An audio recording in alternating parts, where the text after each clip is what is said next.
The Invisible Man is directed by Lee Whannell and stars Elizabeth Moss as the abused ex-girlfriend of a tech billionaire who mysteriously commits suicide and leaves his ex a vast amount of money. But after some strange events begin occurring around her, she begins to believe that maybe he didn't commit suicide after all. I do apologize for the change in locale. I rearranged my room, and there's not that much room. There's way too much furniture that they gave me in this room, so I'm having to work with what I have. So I may just keep it like this, or I may try to rearrange it in a way that I like, but honestly, I didn't even like it the way that it was set up earlier, and at least with this, there's at least kind of something in the background. Next time I should honestly turn on my TV and just put something on in the background, even if it's just the scrolling Netflix thing that happens, you know, that Netflix screensaver. Another novel that I'm familiar with, and a cinematic icon that I am less familiar with, The Invisible Man has always intrigued me. You've got the Universal Monsters version, which I guess is... I don't know, I never really understood why he's considered a Universal Monster, but, you know, I'm not gonna argue against, what is it, the logic behind that. But anyway, you've got the Universal Monsters version that turns him into more of a horror kind of figure. Then you've got the original novel by H.G. Wells, which was way more in line with the sci-fi genre than the film was. From my understanding, the film was still kind of sci-fi, but it was slightly more in the horror aspect, or at least the classic horror aspect. But, you know, this is from somebody who hasn't actually seen the 1933 film. But, like I said, the novel was more in line with what what the writer H.G. Wells was known for, and many people call him the father of the science fiction genre. But, you know, this is somebody who hasn't seen the 1933 version yet. Lee Whannell is someone that I look forward to seeing whenever his name pops up on something. I first started paying attention to him with a little film that came out a couple of years ago called Upgrade. I did a review on that one, and that video, I'll put a link in the description down below. I think it's still one of my most viewed and most liked videos. Every single week I get at least a few views on it, which I think that one's the most consistent video that I do have. And just plus, I enjoyed talking about the movie. You know, it kind of reinvigorated me in a way, because I think around that point I was still going through my issues with depression, and seeing that movie, it was just one of those movies that reinvigorated me, and I wanted to do a video on it, and therefore I started doing more videos around that point too. But I don't know, I was just excited to talk about it because it had such a style with the action sequences, the script was really good, the acting was great, and it, like The Invisible Man, was made on a shoestring budget, and yet it felt more like a mid-budget sci-fi film that was made for around $50 million, and it even looked like it too, which was amazing to me, and yet it was made for just $3 million, Upgrade was. And The Invisible Man was only made for a little over double, so it was made for $7 million. And I can't wait to see how this turns out. But anyway, I discovered Whannell through Upgrade, and then I learned later that he was a frequent collaborator with James Wan and helped him establish some of his most popular franchises as a writer and co-writer. You know, he helped develop the first 3 Saw movies, just writing the first 3, but he helped establish it, even had a role in a couple of the movies. He also helped create the Insidious films, and even directed the 3rd one. That was his directorial debut. But anyway, I'm starting to ramble. All in all, I'm excited to see the movie, although I will admit that my excitement went down a little bit. It raised up a little bit, and then at the same time lowered when that first trailer came out, because I loved how it looked. I loved the tone of what the trailer was conveying, but at the same time, it felt like they were showing us a little bit too much of the story. But as usual, we'll see when how I feel about the movie when I come back from the theater. Now, before I head out to the movie, I want to throw out my normal disclaimer for those of you who have not seen anything on this channel before. That way you'll better understand the format that I'm using, you know, when I actually get back from the movie, which will be like 3-4 hours for me, but it'll be like a few seconds for you guys. But anyway, the way I convey my thoughts is I do a pro and con list. It helps me to best catalog the good and the bad in my opinion, and while I try to keep the sections separate, if I can make a pro and con work off of each other, or if they're intrinsically tied together, then most likely I will take advantage of that. Anyway, there's your disclaimer, and I will see you guys in a few hours after I have seen The Invisible Man. This doesn't make any sense. What? Adrian wouldn't kill himself. Listen, you're getting your freedom back, okay? Don't let him haunt you. Hello?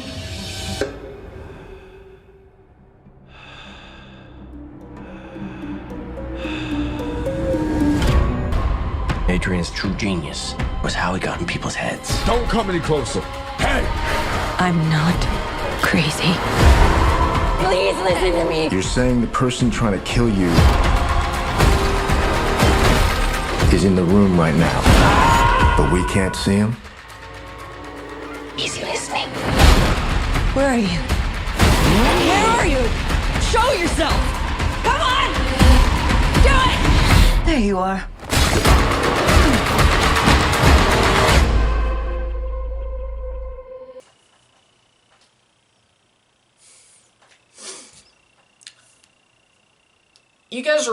You guys remember I said earlier that after seeing Upgrade, I was itching to talk about it on video?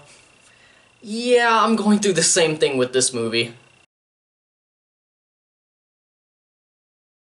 First off, Elizabeth Moss gives a career best performance. I've loved her ever since my wife introduced me to the show Mad Men, and she played Peggy Olson, and she was, as most of us know, amazing in Handmaid's Tale. I don't believe I've seen her in any movies other than Us, which she was fine in that one, but she was a very supporting character who maybe had 5 to 7 minutes of screen time throughout the entire movie, so I didn't pay attention too much with that one, but in this one she has a leading role.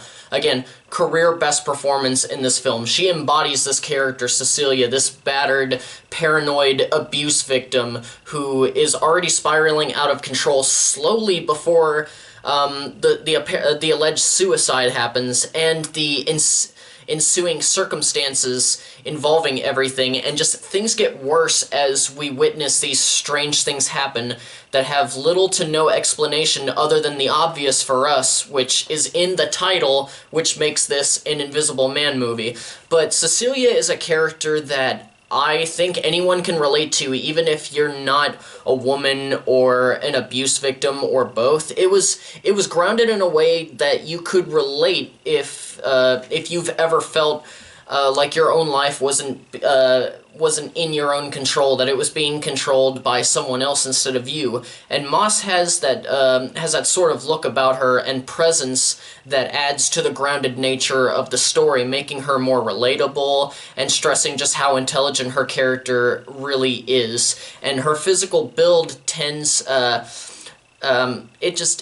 it lends more, I said tens, it lends more realism to what she's asked to do physically as an actress in this film, and I think a lesser actress would have played it up a little too much, and potentially made the emotion a little too ham-fisted.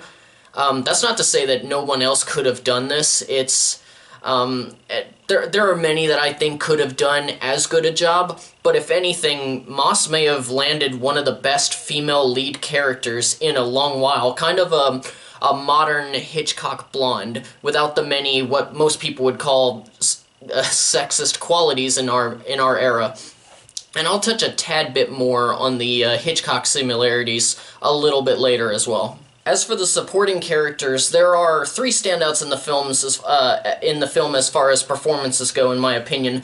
First, you have both Aldous Hodge and Storm Reed, who play a father and daughter figure who are close friends to Cecilia. You become connected to these two early on thanks to the portrayal of their relationship to each other and also to Cecilia, which in a way feels like its own family unit. I can't speak tonight.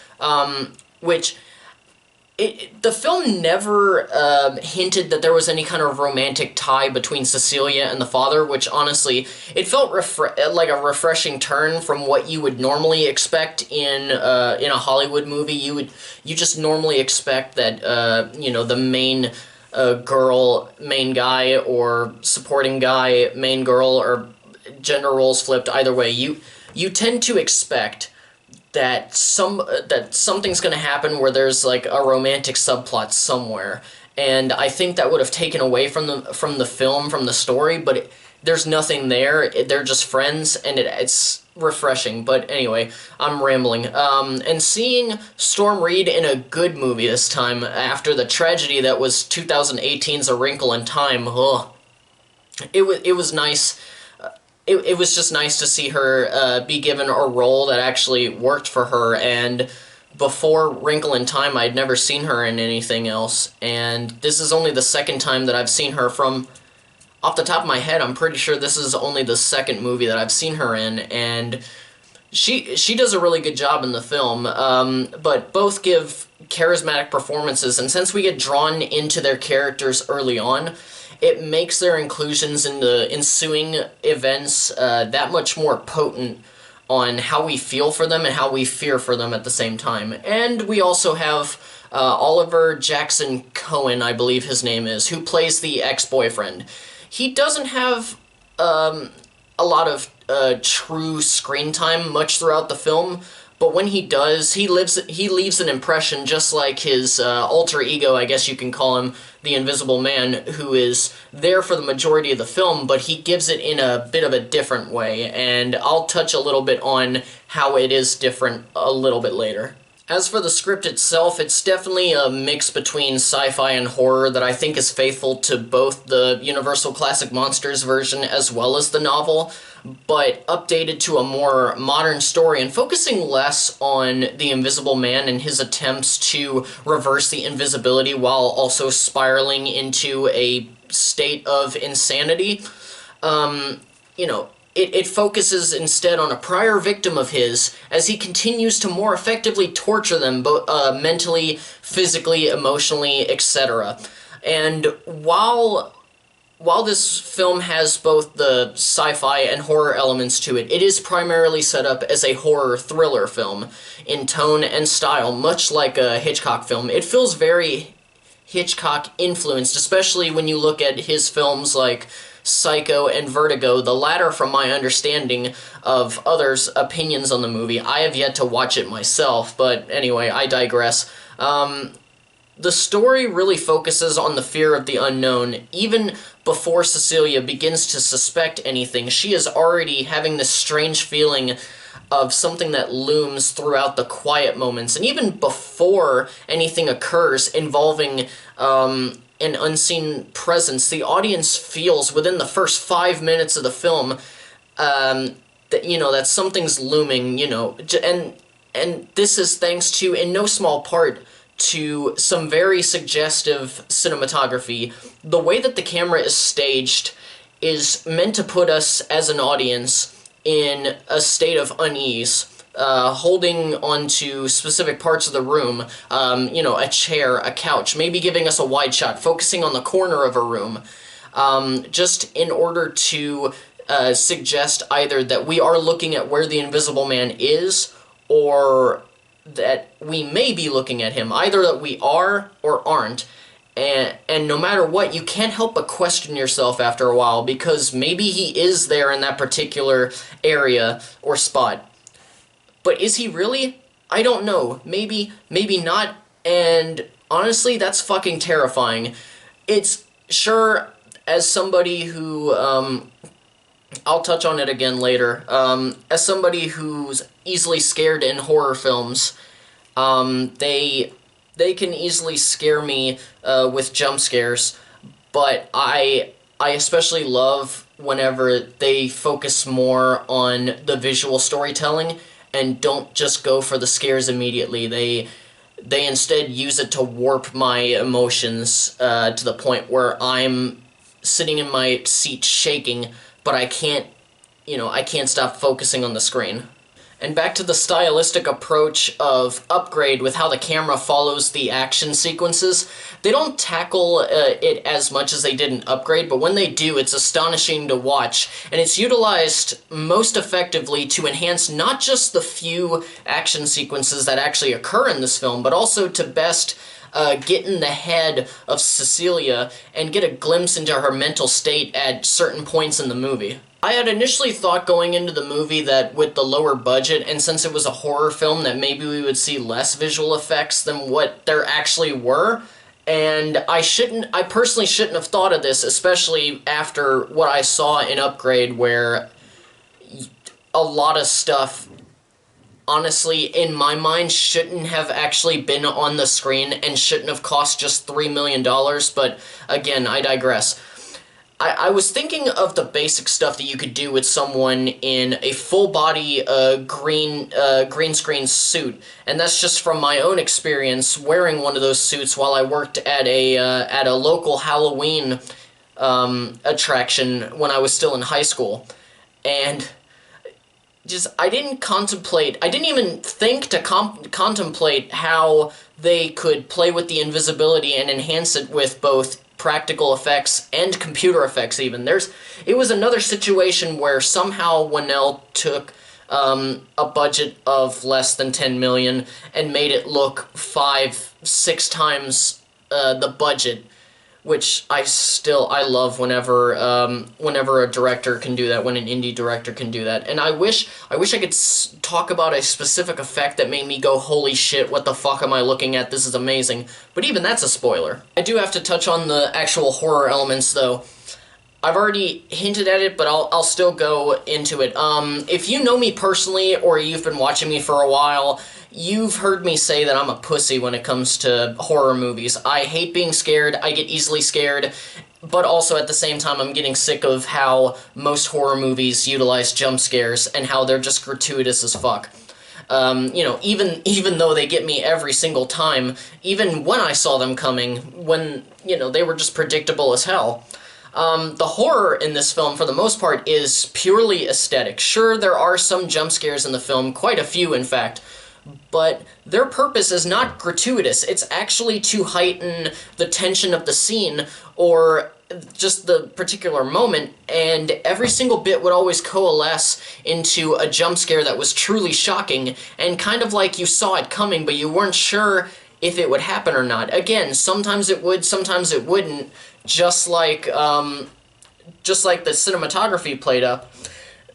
Excuse me. And just this fact kept me on my toes, leaning forward in the seat the entire time, just scared out of my mind, and it was one of the few times where I was actually thrilled with this idea. As far as negatives go, I have one.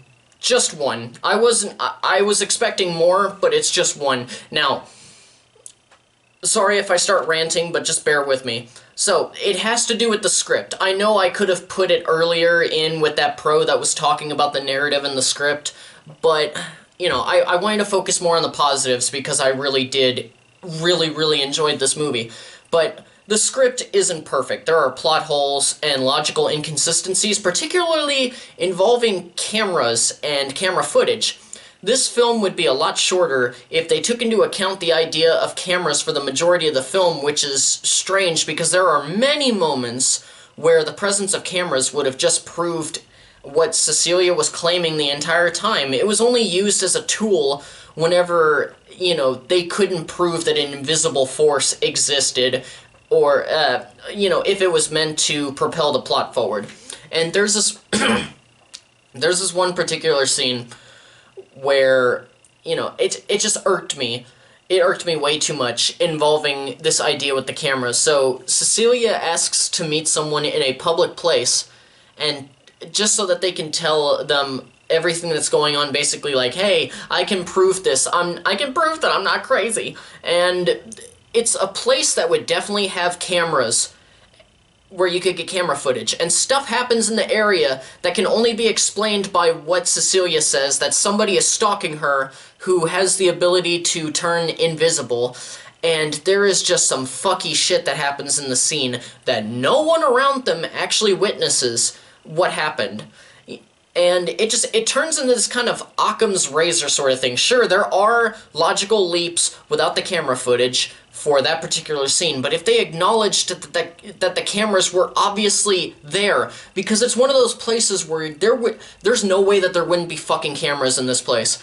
But then, as Occam's razor states, if you, or not exactly, but just, like, in interpretation of Occam's razor, if you eliminate the impossible, whatever remains, however improbable, must be the truth, then there you go. And again, with their focus on the cameras in many scenes following, but not in this particular one, kind of emphasized an issue with the script itself. And those are my thoughts on 2020's The Invisible Man. I wasn't expecting to say this, but I actually enjoyed it more than I did Upgrade. I didn't think I was going to say this like a few hours ago, but it was just... this movie was a much better route for Universal to take, rather than what they had initially planned with that failed Dark Universe, Cinematic Universe bullshit. This idea of, like, hey, let's just take one of these characters and make a more self-contained, grounded, and personal story. It just worked out in many ways, and because it's a Blumhouse film, and had such a low budget, I'm sure it already made a profit before I even saw the movie. And I'm just happy that I saw this movie with its stellar acting, wonderful atmospheric horror, and just the stylistic visual storytelling that I'm starting to look forward to each time I'll hear Leigh Whannell is directing, you know, insert name here. I'll always be excited for that, but this is a film that I wholeheartedly recommend that you guys go see immediately. Anyway, thank you guys so much for watching. I hope you enjoyed the video. Don't forget to hit that like button and subscribe if you haven't already. And as always, farewell until the next video, all of you casual moviegoers and movie fans alike, and keep on being awesome.